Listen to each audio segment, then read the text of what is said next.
Hello everyone. Our word of the day is tread. TREAD. A verb and noun. इसके 5 मतलब होते हैं, वो भी सारे आपस में एक दूसरे से ओवरलैप, जो आपके चलने की एक विशेषता को दर्शाते हैं। पहला, भारी कदमों से ठक ठक की आवाज के साथ वॉक करना।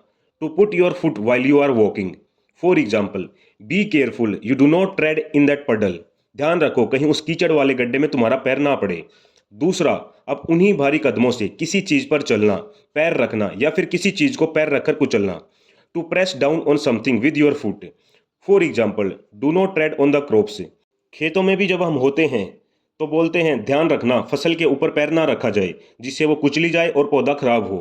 तीसरा, भारी कदमों से चलने से जो ठक ठक या टप टप की आवाज आती है, the loud sound you make when you walk, the way you walk. For example, I heard his heavy trade on the stairs. उसकी भारी कदमों से सीढ़ियों से आने की आवाज मैंने सुनी। चौथा, किसी स्टेयर या स्टेप की जो टॉप सरफेस होती है जहां कदम रखते हैं उसे भी ट्रेड बोलते हैं। For example, most of the time when we clean stairs we focus on treads, the top surface of every step. In simple words, tread is almost like walk, but the only thing that differentiates them is the heaviness of your steps. आपकी चाल का, आपके कदमों का वो भारीपन। अब पांचवा, बाकी चारों से अलग, किसी टायर का ऊपर उठा हुआ हिस्सा, the pattern on the surface of a tire on a vehicle which is slightly higher than the rest of the surface.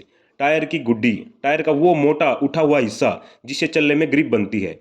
Similarly, the part of the sole of a shoe that rests on the ground. जूते की soul का वो हिस्सा जो जमीन पर टिकता है, जूते की गुड्डियाँ। Also, एक ट्रेन के व्हील का वो हिस्सा जो पटरी पर रोल करता है, ट्रेड ऑफ ए ट्रेन व्हील। इसी के विपरीत, ग्रूव, GROOVE, किसी टायर या जूते का वो अंदर की तरफ धंसा हुआ हिस्सा, खांचा, नाली, किसी सतह पर गहराई में की गई रेखा के आकार की काट, जो अच्छी ग्रिप के लिए किया जाता है ताकि जमीन पर फ्रिक्शन बढ़े और चलने में आसानी हो। नाउ एग्जाम्पल, ड्राइविंग विद वोन ट्रेड कैन बी डेंजरस।